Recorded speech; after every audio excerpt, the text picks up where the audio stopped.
Welcome back to season 2 of the podcast, where we're having candid conversations, open, honest, vulnerable conversations from people, friends, and clients that I admire. Our intention here is to educate and empower you. We are unscripted, we are live, and today we're diving in with my soul sister friend, Hayley Siggs. Welcome, Hayley. Oh dear, please tell us a bit about yourself, and then let's dive into how we know each other. Oh, deep bow to you, sis. This is really exciting, and I didn't know we were doing this today, so know that this is special to share a space with you. So, a bit about me. Let's see. Well, I think better with my eyes closed. I do too. So, yeah, it's better visualization. I would say that we met, well, we can talk about that, but myself, I love myself. I'm an authenticity advocate. It took a lot to be able to say that about myself. And some of the best ways to kind of see your self-reflection is what you choose to share on social media. And I've noticed going back and just saying okay, currently I'm saying I'm an authenticity advocate.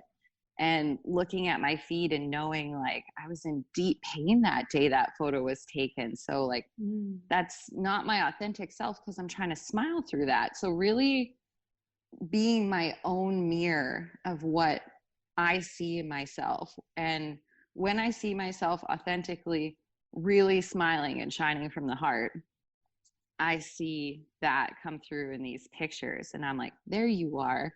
There's your light. And so knowing that you can actually see light in someone and the goodness that is someone and someone's beingness is really what inspires self-love and authentic expression. And that's where I move from. Ooh, yeah. That is so beautiful. Thank you. I see you journeyed with me with your eyes closed. Oh, too. Yes, I did. Swell. We will most definitely be looping back around to authentic social media. That absolutely has to be a topic we cover today. But let's dive in first, how the heck we even know each other. What do we say? We met at a cult?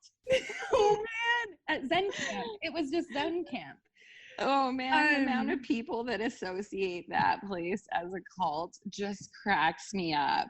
I don't think I knew that, to be honest. Really? Hold on. We should probably dive in about what we're talking about. Please. So I work at a retreat center in upstate New York every summer. This summer, 2020, will be my 4th consecutive summer being able to go. And I'll just share the first time that I went. So I was referred there by my long-term doctor and mentor, because I had expressed to him that I want to start hosting my own retreats one day. And he's like, well, if you think you want to do that, you have to go out to this place. And of course, I had no idea just how much it was going to change my life. And I get there, and one of the first people that I meet is you, Hayley. And you take me to my bungalow and you show it to me. And I mean, I didn't know that I was going to get a bungalow. I didn't know that I would have an actual bed to sleep in. And I was like, who do I share my bungalow with? And you were like, oh no, this is your space. You're going to need it. And I was like, what? Yeah.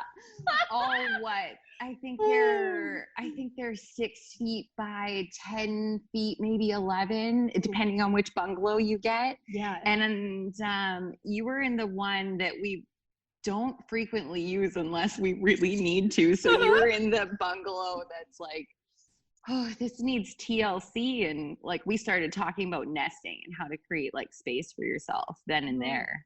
Yeah. Yeah. And how fascinating that I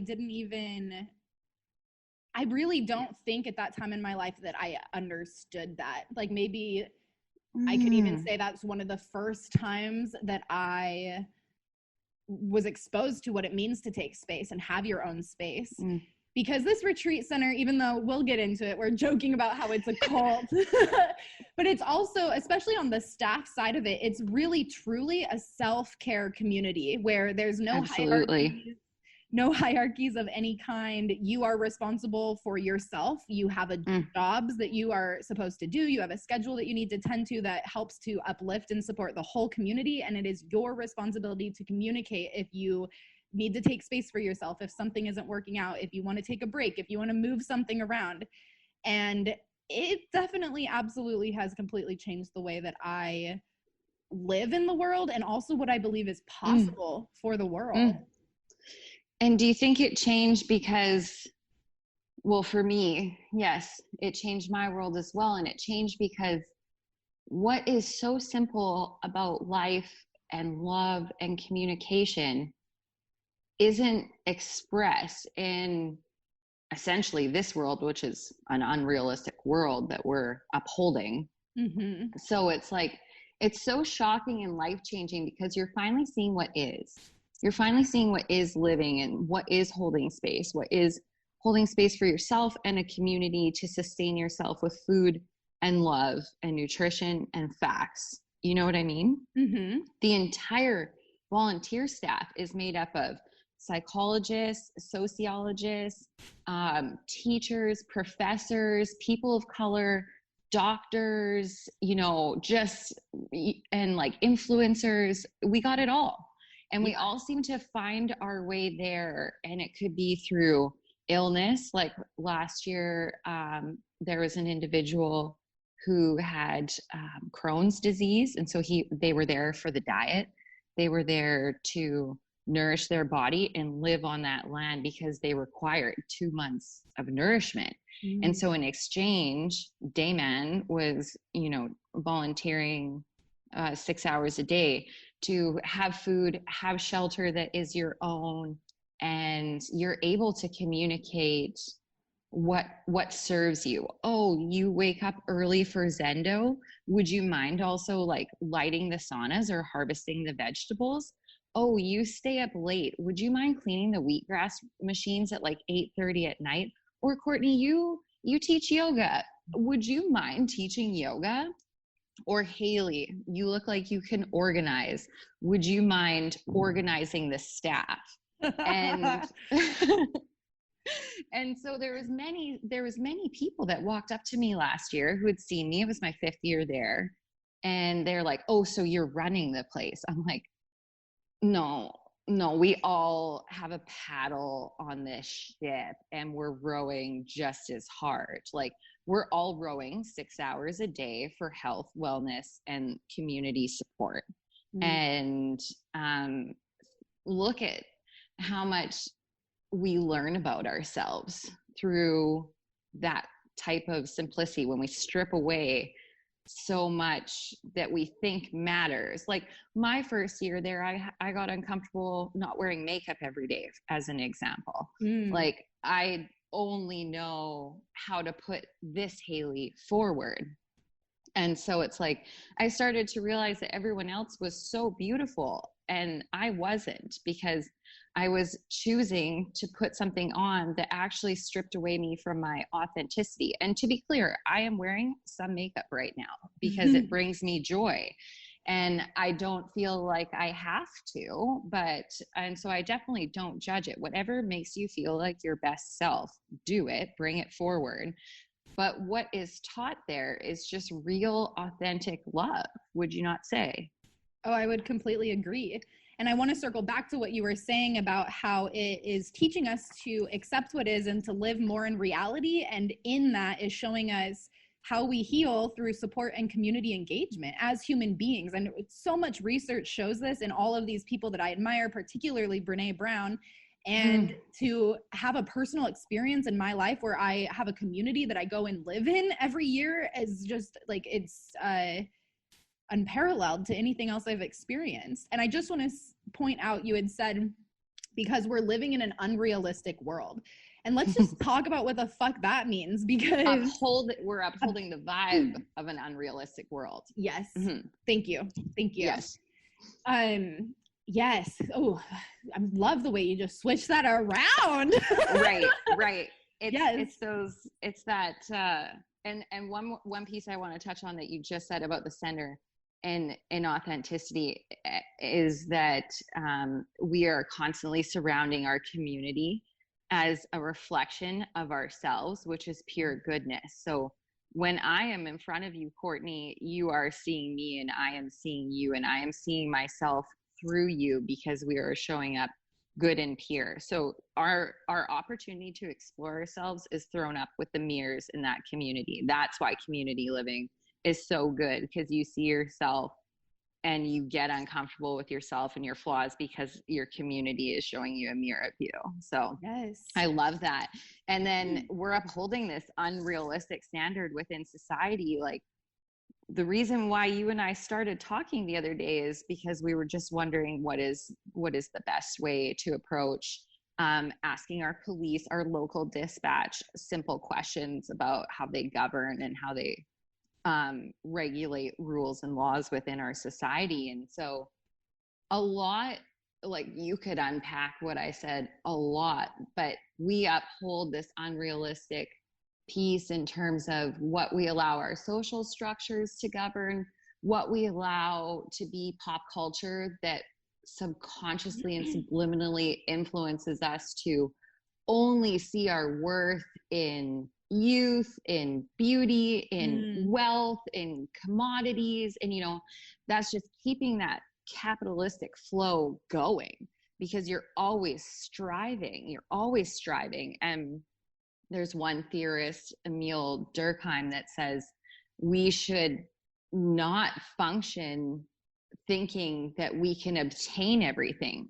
We should know socially our class and our worth. So like someone like myself who comes from low socioeconomic status, that lived in a town that had low statistics for post-secondary education and even graduation requirements from K to 12. My possibility of going as a white female to go to post-secondary with that class status is, and graduate with a BA, I think it was about 22% of people in that town actually can accomplish that. And so, and that's just statistics. And that's because of what we're upholding and allowing ourselves to. So what Durkheim is saying is that I realistically can't have unlimited abundance because of class and wealth and accessibility to post-secondary. So like, there's so many things you could say, but for example, why Black mental health matters is because they were put down by these social structures, by capitalism perpetuating what is beauty, and they were never in that category. People of color are never in that category. They were always seen as something less than, or more the villain, which is ironic that in pop culture, say a Black villain is played by a white person painting themselves Black. So it is literally a white person deciding who the bad guy is. And that's because they owned the theaters, they owned the camera crew, they were the ones deciding what we now in 2020 is deciding is beautiful and what we see, because they perpetually owned this one structure, and we allowed that to be the only thing we asked to see, like in our movies and in our as advertisements as white people. Yeah. And just how dangerous that is, how that reinforces stereotypes, that enforces diet culture, and suppressing a class, and like the American dream, saying that you can reach for anything is well, yes, perpetuating buying commodities, because if you own something, you might own a status symbol as well. And so like buying wealth and what appears to be wealth, and deciding what doesn't and what isn't beautiful is so dangerous. It is literally a social weapon, and it's upheld in our schools. It's upheld in like our governance, and it's so dangerous to just decide what everyone in the world should agree is right. And we need more authentic expression and realness, truly. And I think that's why I think pieces like platforms like TikTok and Instagram are flourishing over quarantine, over 2020, is because we're seeing real people working it out. We're seeing the realness of individuals working it out instead of deciding what we're subjected to watch. I'm so sorry. I feel like I just said so much stuff. Please. Oh, no, that's okay. Well, just tying into what you said there at the end, I also think that with the boom of the like crazy authentic, just so real, so raw, so vulnerable on social media, and the boosts of engagements and accounts that I am witnessing for those people, it's just so blatantly obvious that our world is so starving for this right now. And I also want to tie in just exactly with what you're saying. What I see from my perspective on this side of upholding this vibe is that everything you are describing is playing into fear, which is keeping us small, and it's keeping us stressed out, which leads to us constantly being in those fear, stress, and being small. And that literally is ruining our nervous systems, and it's ruining our capacity of who we are capable of being. And I think that's where it gets all broken up in, like, you know, how is it possible to change these systems and yourself? And it's so easy to slip so deep down into despair and hopelessness, at least for me, in thinking of this. And I think that fear, stress, and staying small directly parallels in everything you're describing sex, money, and power. And my long-term mentor and doctor, Dr. Chris Holder, who also goes to this retreat center. Yes, love Dr. Chris Holder. Snaps. Bless that man. For that man. Bless his family. Ugh. He has told me constantly throughout the 8 years or so that we've been working together now that to always be wary of sex, money, and power, that those are the top 3 things that will destroy a human, and that takes us out of our authenticity and our connection and what really fucking matters in our lives as human beings. And I have to be real, like, I didn't get it for a long time. Like, I heard him and I'm just like, yeah, okay. And I've always written it down. I'm sure I have tons of notes: sex, money, power, things to avoid, things to be cautious of. And in my life and my experiences, I've really kept it in mind because I have gratefully and really cool just had a lot of experiences with high class people and helping out and working with them and even being friends with some. And so it's really fascinating to see the way sex, money, and power like infiltrates us as human beings and also divides us. And I gotta say, like, the money thing especially has fucked me up. It's been really hard to realize just how much I'm all about the money. And you see it everywhere in influencers, even in authenticity. And one thing I will say that has come up a lot in especially the Black Lives Matter uprising is realizing that it is with making money comes a great responsibility. And I can find empowerment in that, and that makes sense. But I've really had to work to become completely unattached from money so that it's not driving me. Like, I don't give a shit about money. I want to help people. I want to connect with people. I want to have authentic relationships. Like, I know it almost sounds naive, at least this little mean mind popping up in my head is like, who do you think you are? You want to live in the world without money? Yeah, go be a hippie and live on that commune, bitch. That's your bitch ego, yo. You look at her. You breathe through that bitch. Right. But it's possible. I know that it's possible because I have lived it now. And I didn't go in being like, I got to separate myself from money. It's the teachings, you know, part of the teachings, part of in the Zen community. And I do not know my language correctly, but when we are reading, we're all learning. Thank you. But when I'm reading the chants and it always says, it mentions things about money or taking on defeat or just always viewing yourself as the lowest person and all those little things were jabs to me, especially when it, like, David's poetry. David is the Zen master at this retreat center, Yoshin David Radin. And he has written such amazing poetry. And I bought his book the first year that I was there. And a couple of those poems do mention. Which book? Oh my gosh. Casual Talks on Zen Practice? No, that was last year, wasn't it? Right. Okay. Oh, the poem with the great blue heron. The poems with the I can't remember the name of the book. I don't have that one, but yes, I know which one you're talking about. My mom has his poetry book. Oh, really? Oh. Yeah. So I'll read it. I'll borrow it from her. Maybe I'll grab it. We can like share a poem at the end of this chat. But that'd be a nice offering. Just that it's somewhere in there. It's mentioned a couple times that like about money and just like releasing that chase and to not get caught up in that. And it's been challenging for me, especially having an online business. I will tell you, because everything is about money. Yeah. Right. And there's so much that could be unpacked in terms of like authenticity and wealth. Like, when do you sell out, essentially? Like Travis Knapp has never sold out. He remains true to his word, to his music. He's a friend and musician from the Zen Center as well, from the retreat center.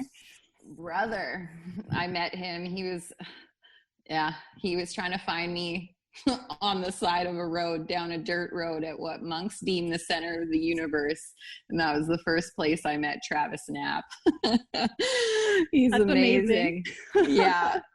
And then, like, you know, when do you become the Katy Perry or the Beyonce, or, you know, like, I remember being obsessed with Lana Del Rey, and when she, you know, took a cut for H&M, it's just like, oh, did you need to do that? I don't know. And so you're just kind of wondering, like, what do you, and I think as long as you remain true to what you are, and it is, I hear you, it is hard to believe in yourself when it's your online business and you're hearing these teachings, and it takes years to live these teachings, to have these teachings sit in. And I am constantly doing vows every day, just saying, because my boss tried to force me back to work. The job I did before COVID, I was quote unquote recalled back to work and physically couldn't. Well,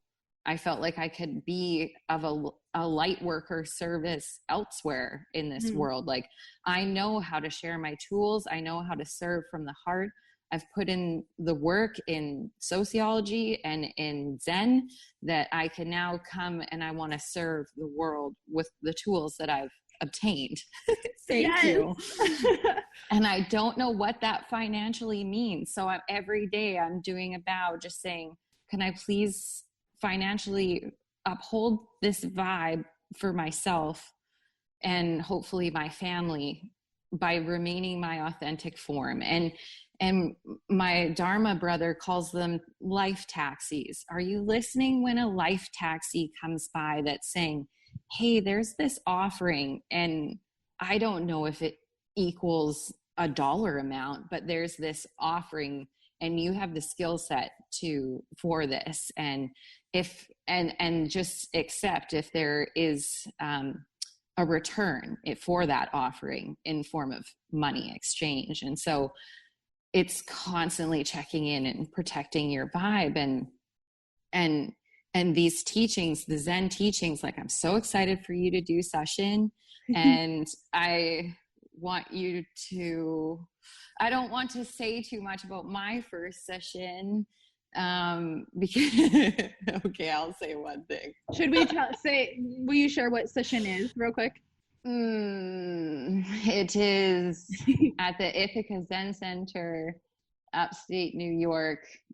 So the Ithaca Zen Center is 365 days a year, but the retreat center that we volunteer at takes place on the same property for 2 months out of the year. So we're we're upholding a raw food detox called Body Mind Restoration Retreat. This is where Courtney and I meet. This is where we're volunteering at. But we're doing this on the land of a Zen center. And so there is a Zendo hall that is there. And guests who come for the detox may also come to detox their mind. And I've always wanted to do session. I would come to Zendo like a guest. So I would sit with the guests. Sorry, I just want to say real quick, Zendo is the meditation hall where you sit and you perform zazen, which is sitting meditation in Zen. And then session specifically, I can never remember if it's 5 or 7, but it's a silent retreat, completely silent. You're not supposed to talk to your roommate or anything. Sorry to interrupt you. No. You're helping me stay on track. So yeah, session is about 7.5 days of a silent retreat. And you meet everyone that you'll be sitting with over dinner, and then you go into practice at 7 p.m. that night. So you'll have dinner, and at 7 you will begin observing silence. And it's not hard. Silence is beautiful. And hearing all the sounds, using all your skandhas over that 7.5 days, your skandhas being your senses, observing where your mind goes, observing how wonderful it is when you hear birds, how delightful the food is when it hits your palate, and how sweet it is that you are with yourself so much that you're not even looking anyone else in the eye. Except when you sit with Yoshin twice a day. You have a bell that lets you know when it's your time for a meeting, and you may bow and pass your turn to have an interview, or you may enter the meeting room. And Yoshin is hilarious. You will laugh so hard. You will laugh so hard. And last year, he was so sweet. He was saying how much joy it is to really be in this body, learn what your beingness is, learn that impermanence is beautiful. You will die, and that's amazing because you get to be here right now. And what are you going to do right now? Oh, you're going to breathe, and you're going to listen to that bird. Because you can, and that bird is yourself appearing, because you, whatever that means, your vessel holds these ingredients called ears, and these ears allow you to hear that bird. So you are that bird because it is part of your instrument. Does that follow? Yes, it absolutely does. And I'm over here with a shit-eating grin because this is the beauty of Zen, and the understanding that comes between members of a Zen community is because, yes, we are impermanent. We're sitting, we're sharing this silence. We, all these the most beautiful, blissful things in the world that is life, that is so breathtaking. And I love that you deviated away from saying hard, but it can be really fucking challenging to be in this body. I mean, especially sitting meditation. Anybody that's tried it knows that, going from this upholding the vibe of an unrealistic world and transitioning into like a meditation space, your mind is like, what the fuck's going on? And you're like, my mind's supposed to be like, isn't supposed to be on all the time. What?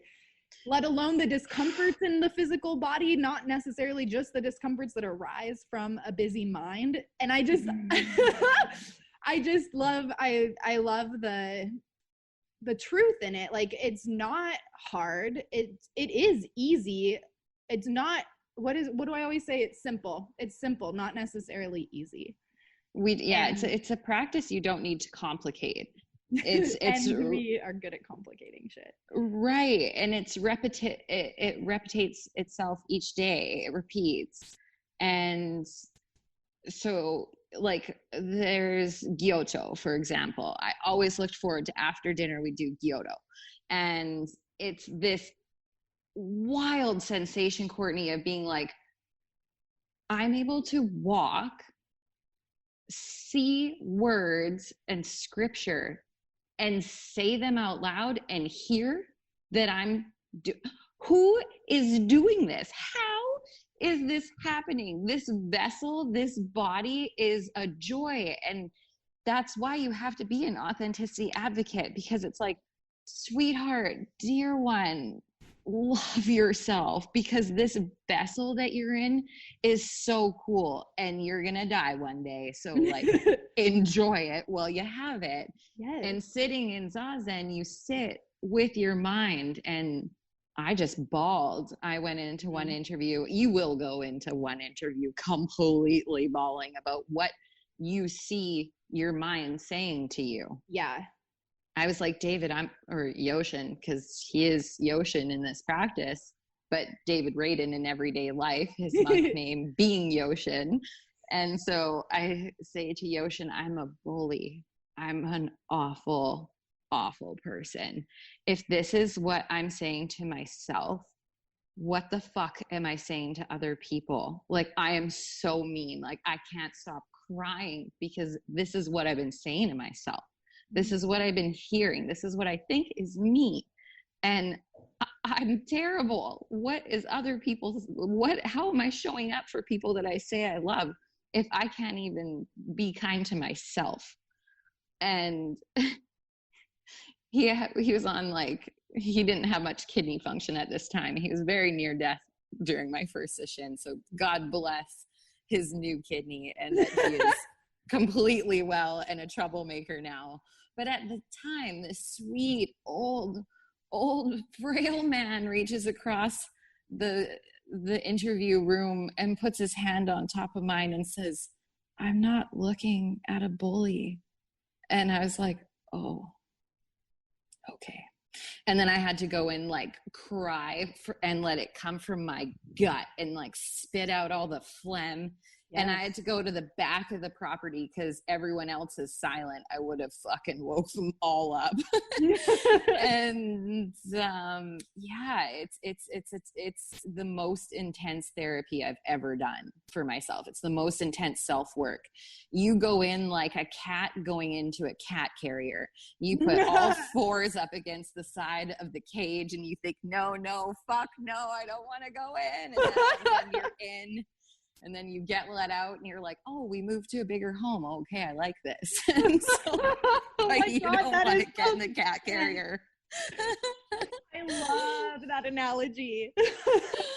I can't take credit. That's Chris Christensen's analogy of doing session. And so I'm so proud of you, sis, that you're going to be able to sit with yourself, and you're going to receive, in my opinion, the most valuable form of therapy that you can have, because you get to see how you are to you, and you get to see how you want to move after this, and forgive yourself for being mean to yourself and maybe what you might have done to others, like, you know. So thank you. I'm also, I just got to say, when everyone's listening to this, we're recording in July. It's going to be September, October. So hit me up if you want to know how it went. Yeah, absolutely. But can we also just talk about, because I know one thing we're both very passionate about is healing and what actual healing means. And what I hear you describing to me, so for the past year, I've been kind of diving into more like becoming a trauma-informed practitioner and just understanding trauma and what that means. And what I hear you describing is the process of moving through your pain, not holding on to it, accepting what is. And these are all factors of allowing ourselves to change our chemical makeup, our physiological and psychological makeup, in order to be a different being in the world. Do you have any thoughts on that? You are, yeah, good one, Court. You're going to go in this process where I went that benefited me the most in session. You don't need to do session for. You can you literally remove all objects of distraction and sit with your mind. What is that like? And you get a chance to see how you communicate to yourself, and if that's healthy, and what you say. And that's part of your makeup. That's part of your disposition, your habitus, that's influenced by pop culture, your governance, your schools, your parents, your guardians, your friends, your relationships. Everybody that you surround yourself with should be a reflection of your true self, all the way down to your bed, like it should be you. And we understandably so try on other things, but it is okay to say, I don't like trying this on, and literally do that when you're trying on clothes or something. Say you're going to a party, or you're single and you're trying to put yourself out there. I've put on clothes and went, no, like none of this is Hayley, none of this is me, and I want to show up constantly as me. And the people, the souls that see you, the animals, everything, nature, how everything sees you when you show up authentically, not only is it a reflection of you, but it's amplified. Like you get a chance to meet the real people. When you see yourself clearly, you see clearly. It's hard to reshape how we've been wired. It's deep work. Yes, it's so deep layered. That's part of the self-care definition that I have, that it's insanely deep layered and multifaceted. True inner work. That's what true inner work is.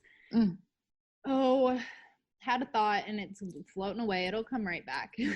I'm so sorry. I watched it come and was like, do I finish my sentence or let her say? That constant struggle that happens over Zoom calls. Right. Yeah, just for what it's worth, if you're trying to reframe anything in your life, that's work. Like, don't think, like when you said you called your local dispatch and you had questions for your local police station, and if I'm reflecting clearly, you felt that you didn't get anywhere because they didn't give you the answers you were looking for. And I said to you, don't think that wasn't work. Like, you calling that day is work. You getting on your yoga mat or whatever it is that makes you feel good in your body is work. Like, even if it's only I shouldn't say even if it is, if you choose and it serves you for only 5 minutes, then you are still serving yourself for 5 minutes. And self-care and true love is something that everyone deserves. Like, spending that time on yourself allows you to show up for not only yourself and your mind, but your community and your loved ones. And I think people think it's bigger than what it is. And I'm also looking at the privilege that's around that, like who can take space for themselves and so on. And there's a lot, and any tools that are shared around it are always so helpful. Yes. I did remember I was going to say the reflection that you're speaking of that comes up in this unfolding of becoming ourselves and what we end up seeing in other people and just being accepted, and even the way it's reflected in our homes. Something that I was thinking about that you had pointed out to me just the other day was that this reflection is constantly happening, like especially with the bed that you're saying, like, you know, if you have a messy bed in a messy home, like it really is a reflection of your internal environment. But messy doesn't necessarily mean something negative. Part of these lessons and the teachings is letting go of judgment and all of this and really accepting who you are. But it's also making a conscious decision. Am I the type of person that makes their bed in the morning, or am I not? Rather than this is just who I am. This is what I've always done. It's really like digging deep into knowing who the fuck you are. Right. And it's okay to be different each day. Like, it's okay if each day looks different. And also, one of the pieces that came up when you said that is Drake. Bless Drake for sharing their soul and their mind and their thoughts with us all the time. Our friend Drake, not Big Poppy. Right. Not from the T dot, but Drake, the violinist who is running the retreat center right now, told me, and I will get their words wrong, but told me that sometimes there's two people, the people that enjoy nesting and creating that reflection in themselves, and then enjoy teaching and sharing and artistic musical expression, and they don't like to be bound by space or nest their space because they want to be out there with their gift. And so Drake plays the violin and teaches and shares and has that reflection out there, but also their partner is the nester, and so like together they seem to have this wonderful balance of how they show up for one another and this world truly. And I feel Marcia as well. Marcia is who owns the land that this center's on, is able to have a completely messy home because their vision is meant to be with nature. Marcia's reflection is mainly through nature. She has created ponds. She created the entire vision of that land where we sit and where we sit and hear waterfalls, where the sauna locations are, like where we're going to view koi fish, when we're going to smell fresh herbs, or when we're going to hear the wind chime. And, like she's decided what this entire 66 acres is going to look like, but her home is a fucking disaster, but her reflection happens elsewhere. And I shouldn't say disaster in a bad way, but right. Like that's just not where she takes space for herself. Yeah. That's where she regenerates. And sometimes that's pulling everything out so it's right in front of you and easy access. Right. Mm-hmm. And I'm even noticing it in myself. As much as I love tidy and clean spaces, I also have to have spaces for chaos and able to be able to organize my mind and my thoughts, because I just have so many ideas and so many thoughts at once that I need a place that I can. And I have a few places where I just like plaster sticky notes, like here's an idea, maybe it'll come back around in the future. And oftentimes I do come back around to these sticky notes and I'm like, did that, okay, this is done. Like, but it just helps me to process, and we all have different ways of doing that.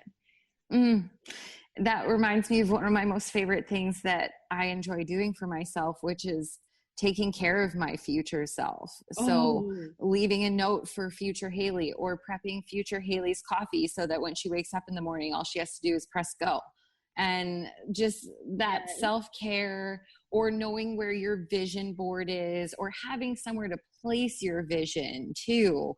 And like you said, if you want to cycle back to it, or maybe having 5 visions up there, you realize that you have a book because there's this gorgeous fucking theme going on that you just gotta hammer out. And I was thinking about one wall in my house, I want to put up chalkboard paint just so I can just let it out when I need to let it out, and whatever whatever it is, you know what I'm saying?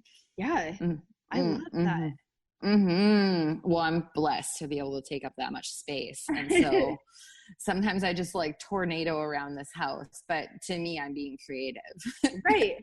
Yeah. And that all comes right back to self-acceptance, right? And living in your authenticity, because a lot of times, and I'm really learning this right now, I'm really learning that I am such a big, bubbly, bright, joyous person.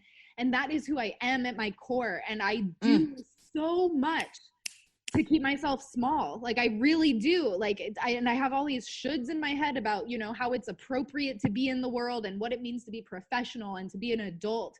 And I'm really trying to fuse more of this play and this big energy, and giving myself permission to tornado around the house when I fucking want to, and have fun in the name of creation. Like it's okay. It's okay.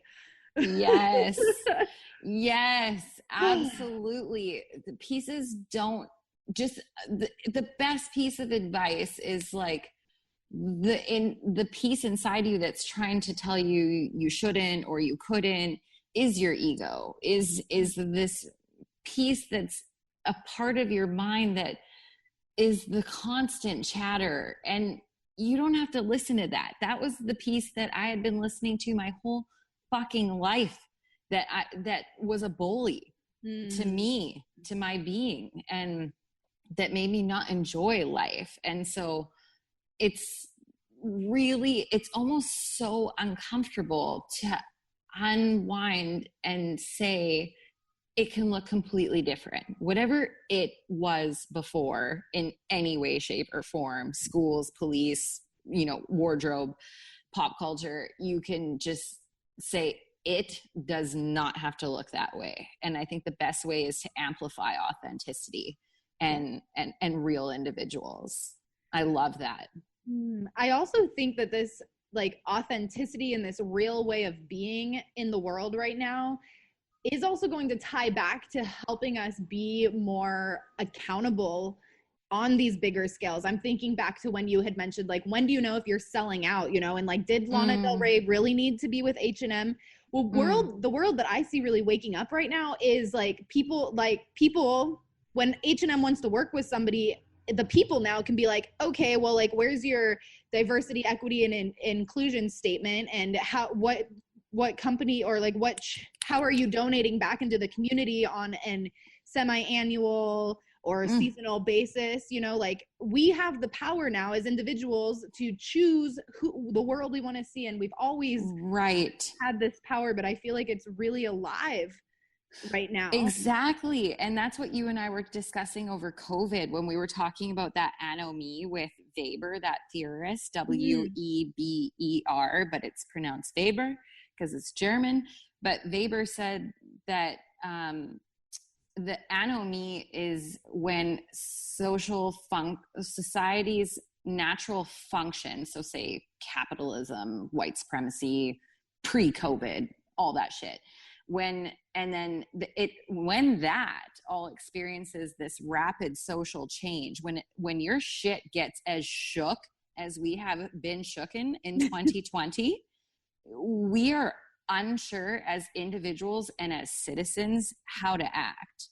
And we were like, well, I thought I had to, go serve coffee at Starbucks for 8 hours to buy my groceries. And now I can't go to Starbucks and I'm really confused. And do I have a job? And it's like, yeah, that's okay to breathe through that. That's okay that you're unsure how to act. We just experienced this rapid social change, and the strength is the power is in the people. The strength is in the numbers of the people. And there's enough people listening right now because of this rapid social change, because of this anomic force, this boom and bust cycle that we just went through.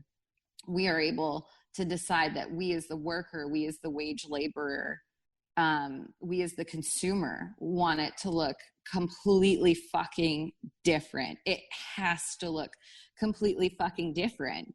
And yeah, it's really, I can only support, like, I support self-care. You're wearing self-care. I woke up and self-care is for everyone as well. And, they're like, did you freeze? I'm here. We both froze for a second, but we're here. Well, and individuals came through to self-care is for everyone, that company, and said, you guys say Black mental health matters, and then who are you donating to? And it's just, it's saying, if you want me to be your consumer, if you'd like me to purchase one of your beautiful clothing reminders that goes to supporting local artists and independent artists, who some are of color. And it's just like, if you say you want me to buy this shirt, then I need to know what you're accountable for in terms of making this world a better place. Yeah. And they show up, they're a business, they're a company that is showing up with authenticity and amplifying voices who were not previously shown in popular culture because of how that was shaped by white supremacy. And so like you said, I completely agree. We have the power as the viewer and the consumer to say, I need you to be this type of brand. I want to, I don't think my authentic expression is worth me selling coffee at Starbucks for. I've decided, because of this anomic social change and rapid change inside myself, that I'm actually worth something else. And we can say that now because we've gotten still and we've experienced that boom and bust that shook us. Big time. I want to just read the definition of anomie real quick, because you keep saying anomie. Yeah. Anomie and anomic, because I didn't know what that was at first. And just thank you. Yeah, just in case there were any listeners that don't know. Right. The lack of the usual social or ethical standards in an individual or group. So that's kind of what we're referring to with this shakeup of the world. We're diverting from the usual, from the norm. We're creating a new normal. Right. Yeah. And I get it. There's a lot of people that are like, I'm going to be 35 next month. So there's a lot of people that are my age that are like, oh, fuck, I only know how to go back to what I did before COVID. I'm too scared to, or I like what I did and I want to, it could be anything that's encouraging you to go back to what you did. But if you're saying that doesn't comply to my core values, trust me, you can find a way to be your authentic self, because the strength is in the numbers and we are reshaping. Yes.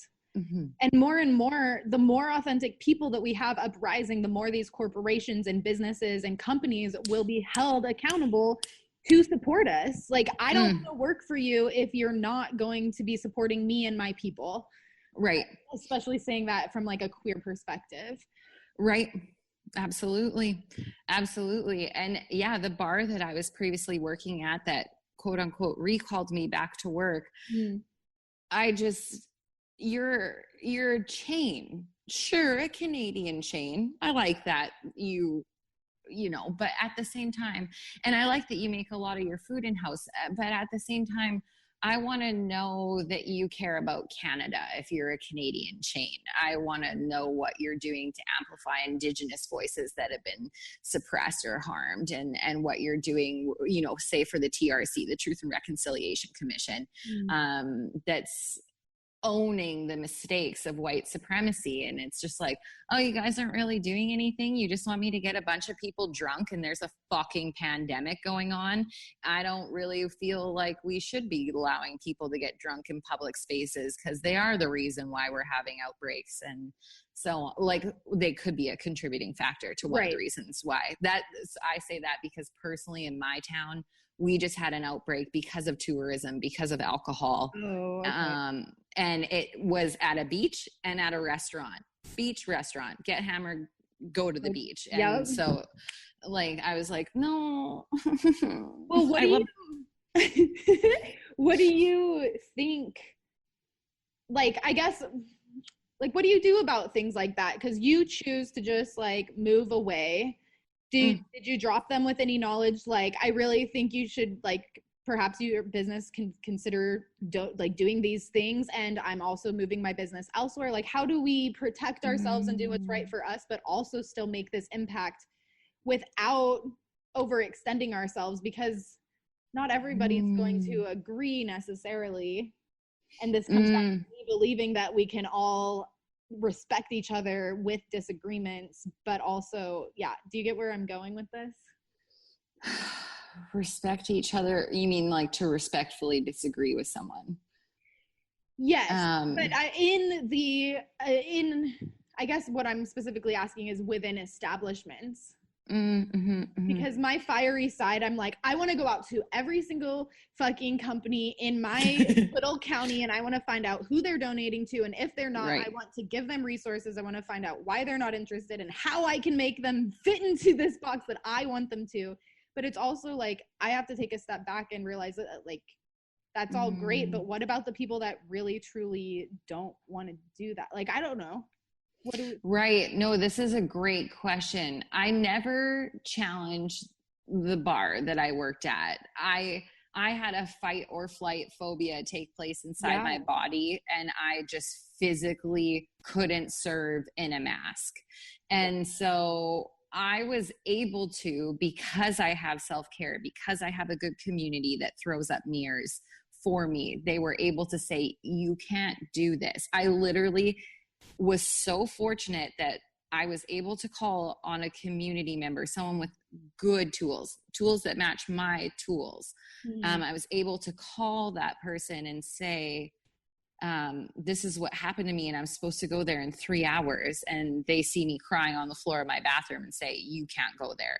So I was able to have support in just even making that phone call, saying to my boss that day, I don't know what to tell you. I can't come in today.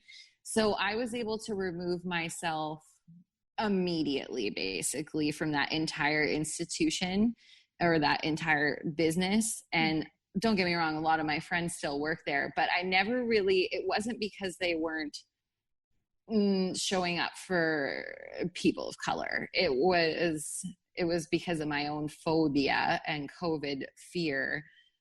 But I know that, yes, I hear you wanting to go and ask all these businesses. And I think the best piece of advice is that we are strong at one thing. We don't have to be strong at everything. Girl, I need that and constantly. Right. And one of the pieces I loved about sociology was talking about time and space boundaries. And the fact that there's so many digital platforms, there is no time and space boundaries on when you choose to be an activist, on when you choose to be an ally, on when you choose to engage with what's going on in the world right now. It's okay to only know a little bit. It's not healthy to submerge yourself, obviously, but go until your heart sings. Keep a foot in that world, but keep a completely other foot in your self-care world. Be there for yourself so that you can show up for what you're strong at. And yeah, you can't be good. You can't do it all. Oh, thank you for that. That was, yeah. And especially like that. I love this analogy of one foot in to your self-care and then the other foot in wherever you see. And it just the reminder of like slow and steady, that it's not a sprint, it's a marathon, that classic one. Right. And if you, I know you and I are both staying current on social media and on Instagram, and you see Black individuals saying, hi, if you're white, like, do you mind upholding some of this for me? Like, if you get it, if you hear me, if you feel me, can I take a break for one fucking second, because I've been doing this for centuries? Could you uphold this vibe today? And I remember seeing that video, and I was like, I hear you. I would like to I am able to show up in this way as an ally to right now. And now you're seeing Black, Indigenous, people of color saying, hi, if you're white and you're getting tired or you're feeling these things, like, it's okay. And I'm like, holy fuck, we are still asking them to work. We're still asking Black, Indigenous, people of color to work and educate white individuals. So personally, for me, since there is no time and space boundaries, I can't stop as a white ally showing up for the people I love and the quality that I want to see in this world and the voices that I want amplified in this world, because I encourage the discomfort. I encourage the conversation.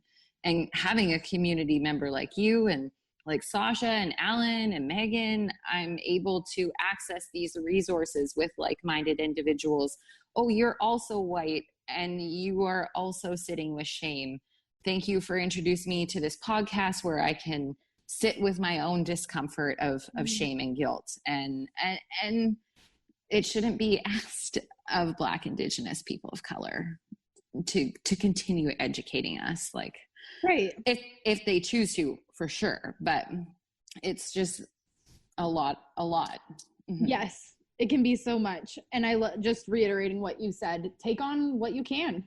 And don't right back to those shoulds and knowing your authentic self. It's that's like it's the constant balance between yourself, taking care of yourself, and what you can extend into the world. And it's there's so many layers of it. Just trust that you're showing up. Like if you are showing up and doing anything at all and you're making an effort, you are in the right place. If you aren't doing anything, maybe check yourself and maybe try to branch out, but and if you see someone, and like as an ally, I shared with you, my dad was the one person who didn't want to have these conversations with me. And so what I saw was an individual at the time when the Minneapolis riots were, quite clearly, it was everywhere. You couldn't avoid it. And I was curious why my dad didn't choose to say anything to me about what's going on in the world when we were having our little catch-up call. So when you see someone who doesn't look like they know how to have those conversations, it's okay. Those are the people that you should probably be saying, like, this is what I'm listening to. This is what I'm reading. This is what I'm watching. This is what I've learned so far. And you're going to be uncomfortable. But why wouldn't you say something? You're just sparing them from sitting in discomfort. Everybody's got to put in the work right now. And the best way is to unlearn something old and learn something new. Yes, I love that one. I will share that I just had last week, I had a 90-minute call with my dad, and I think it was the longest call we've ever had on the phone. And we were talking about the correction system and restorative justice and things like that. And oh geez, freaking window and my thoughts. Just remind me a little bit, that last thing you were saying, please. Unlearn something old and learn something new. No, right before that. If you see someone that doesn't look like they're going to have those conversations, those are the people you should have them with. Thank you. I was going to say that being able to have that conversation with my dad first came from having a deeper conversation with him about my childhood, which reinforced the respect and the love that I have for him. And that allowed me to be able to show up as my authentic self, because before that, I felt like I couldn't be myself around him. And I knew that we don't have the same beliefs, and I didn't know if he actually really even gave a fuck, if he even knows who I actually am, if our relationship is real. And if I was once I was able to establish that, I'm like, okay, I have love, I have respect, I can have this conversation. And there were several times in the call where he was like, oh, don't yell at me. Like, and I was like, I do apologize. I promise I'm not angry. I just get very passionate, and that is something that I'm working on. But it was fascinating to be able to actually hold a conversation and to not take things personally, and to be really trying to present a different perspective, especially because the perspective that he was offering it's not a root cause. And we're trying to get back to the roots, the racist fucking roots in our United States and even Canada. We didn't mention, maybe you figured out. Hayley is in Canada. We're really only 40 minutes-ish away from each other, but on the Canadian-American side of the border. Yes. But yeah, so it comes back to finding that authenticity in yourself, setting your own boundaries, knowing yourself, but also loving and respecting others, even in your differences. Right. And I was trying to say this to a community member, like, I think the best way one of my tools that I'm going to choose to take forward, just to make sure I'm allowing space for anyone to come forward and tell me anything they'd like about how they're in front of me right now, without anything, assuming their background, or I want an individual to be able to walk up to me and feel safe to share with me their authentic self. And that's a lot of what should be comfortable learning about is the misrepresentation and the suppression and the slavery of Black history. And so how do you make sure because I've gotten it wrong with an individual who's been Black and I'm white. And I think back to that moment, like, how could I thought I was showing up with love and an open heart, but I still got it wrong. Okay. Now I think whenever I meet an individual, it's best to say, like, well, how did you get here today? Or something along those lines. Like when you're choosing to share. So this individual came to the Ithaca Zen Center and was volunteering, and anyone can show up at a retreat center. And so I should have just said, how did we both get here today? Like, how are we both volunteering here today?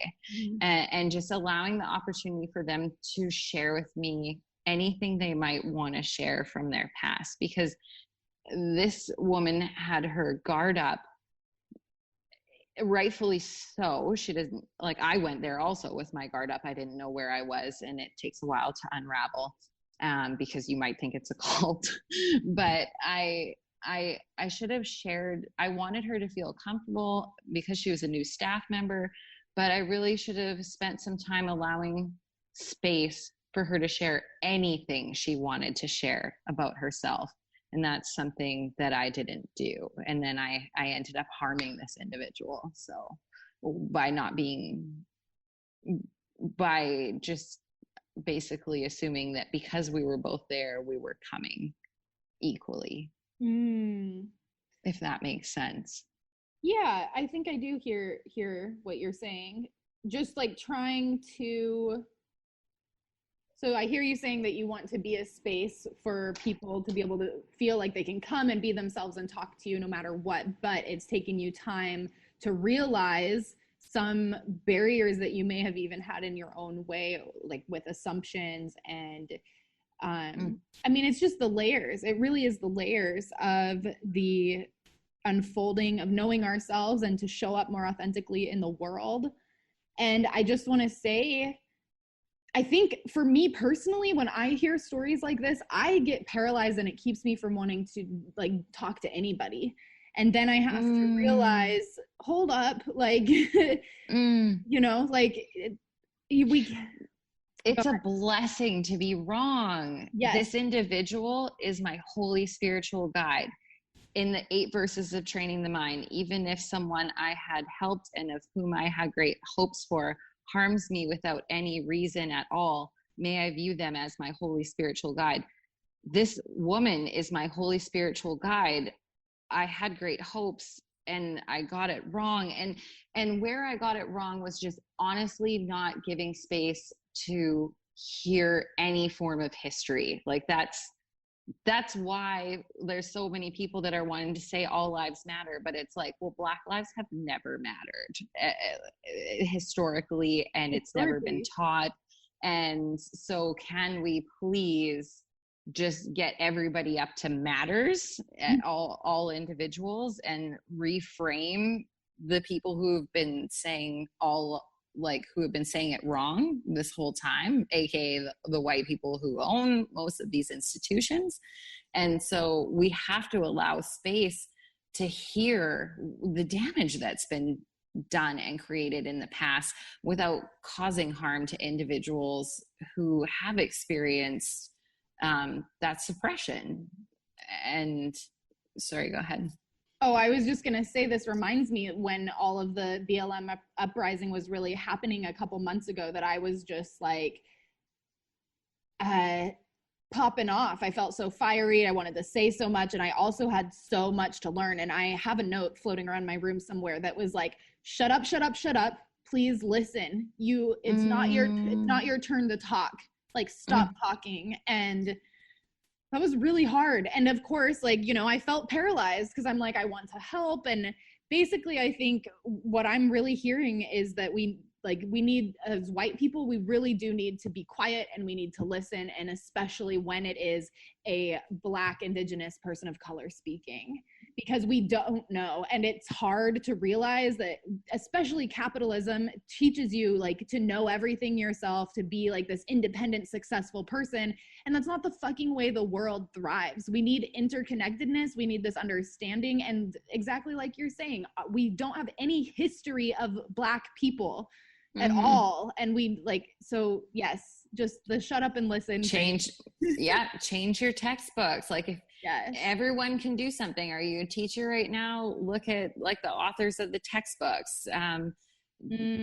Fact check it. What are you going to teach in history in September? Because we are watching history. We are a part of history being reshaped right now. So what are you, and it's also using, if you have privilege, you can, if you were born into privilege, I should say, which I was because of my family. And so what can you do with that? And I've heard everything from, you can use your whiteness as a shield in a riot for someone of color. You can amplify people of color's voices on your platform. You can support or cook your friend dinner who probably is experiencing a lot of trauma, because I know that it is not comfortable for, I've heard a lot of white people say they're uncomfortable with what they're seeing on social media because it's so graphic and disturbing and alarming. And think of also what that feels like for Black, Indigenous people of color. Their feed is now flooded watching such horrific pieces of someone that is a reflection of themselves. Oh man, I just want to say I'm really excited that, and I always say this, let's reel in the excitement. I'm just very grateful. I'm very grateful to have this conversation with you, and I'm grateful that we are being able to hold a space to encourage others to be more authentic. That's encouraging this critical thinking and this self-analyzation, but also with the unattachment of it, with this idea of just thriving and living a joyful life for all. And it's really beautiful to see the world waking up right now, even in the midst of all the pain. And I keep saying that it has to burn down to rebuild. We have to burn it down to rebuild it. Right. And there's so much, there's so much gratitude for this opportunity to talk about our ego, our influences, what we're seeing today, what tools we're sharing, and hopefully that this helps someone. Absolutely. And there's a lot that can be shared. Oh my gosh, we could seriously be going for like another 2 hours. Right. Well, I really appreciate you taking this time to share with me your thoughts and ask me these questions, and, allowing me to fumble through the like pieces that are important to me, and for the people I love. So thank you. And thanks for being a sister. Oh, yes, of course. Do you want to share it all, where people can find you, like what your Instagram is, or? Oh, sure. No, you don't have to. Yeah, no, I'm not that cool. But it's Please. Hayley_Spitz_words. And I would also really encourage everyone to spend time at the Self Cares for Everyone community on Instagram. It's the healthiest relationship I've ever been a part of. And it's a digital platform that has allowed me to validate my feelings and feel heard. And and I love what they're doing. Yes. I love that community as well. Well, thank you for being here. And thank you. That is it for today. Until next time, Courtney, I love you. Many blessings to you and your community and your sweet grandmother. Oh, thank you, Hayley. Love you. Thank you so very much for taking the time to tune into our conversation today. I hope that you're feeling empowered, fired up, inspired, and if you're really feeling like you want to dive a little deeper, don't forget I have plenty of free resources available to you on my website, as well as a handful now of online courses, including an online movement space that will be coming again, reopening this fall 2020. You can also sign up to have your own little candid conversation with me if you so desire, not recorded and in fact completely confidential. I offer self-care consults on a sliding scale, so you can feel free to check that out if you'd like some personalized, judgment-free lifestyle and stress management advice. Thank you for being here. Thank you for supporting me. And most of all, really, thank you so much for taking care of yourself. Yeah, let that sink in for a minute. Thank you for taking care of yourself. The world needs more people doing just that. Cheers to a conscious way of living, y'all, for ourselves, for our communities, and our planet. Until next time.